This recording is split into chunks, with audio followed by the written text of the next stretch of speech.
সাকিবের তাণ্ডব সিনেমার 1 মিনিট 33 সেকেন্ডের ট্রিজার দেখে ভক্তদের মাঝে একটি আনন্দের মিছিল বয়ে যাচ্ছে।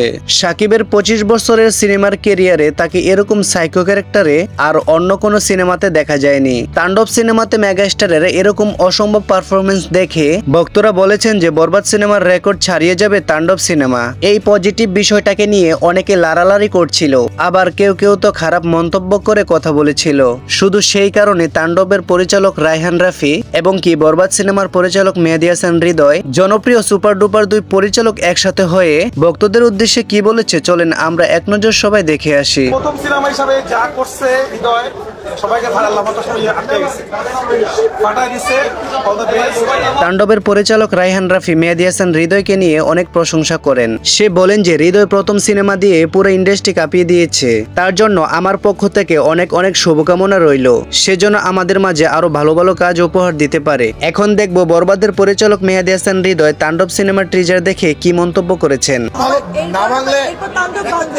এরপর তাণ্ডব পারবে, ইন্ডাস্ট্রি আগাবে, থাকুক না এটার পরে তাণ্ডব ভেঙে দেখ বরবাদের রেকর্ড, ইন্ডাস্ট্রি আরো আগাবে। এই যে যারা মেহেদী হাসান হৃদয় বলেন যে আমার সিনেমার রেকর্ড ভেঙে দেখ, তাতে আমার কোনো সমস্যা নেই। বরবাদের রেকর্ড ভেঙে দেখ তাণ্ডব সিনেমা, এতে আমাদের ইন্ডাস্ট্রি আরো অনেক দূর এগিয়ে যাবে। আমরা তো এটাই চাই, যাতে আমাদের বাংলাদেশের সিনেমা ইন্ডাস্ট্রি আরো অনেক দূর এগিয়ে যেতে পারে। আমরা যত ভালো ভালো পারফরমেন্স করব আমাদের দেশেরই নাম হবে।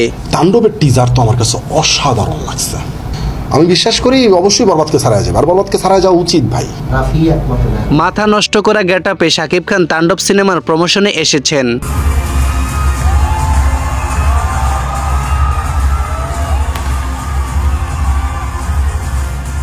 মেগাস্টার শাকিব খানকে নিয়ে অনেকে বাজে মন্তব্য করতে শুরু করে দেন। তারা বলেন যে শাকিবের দিন তো শেষ, এখন শাকিবকে দিয়ে আর নতুন কোন সিনেমা নির্মাণ করা যাবে না। তাহলে ভক্তরা এই সিনেমা দেখার জন্য কোন রকম হল পর্যন্ত পৌঁছাবে না। তাদেরকে উদ্দেশ্য করে সরাসরি শাকিব খান কি জবাব দিয়েছে দেখেন। যারা বলেছে যে তোমার দিন শেষ, তাদের মুখের দিকে তাকিয়ে তাকিয়ে নীরবেই উত্তরটা দিয়েছি, দিন শেষ হয়নি, দিন তো মাত্র শুরু।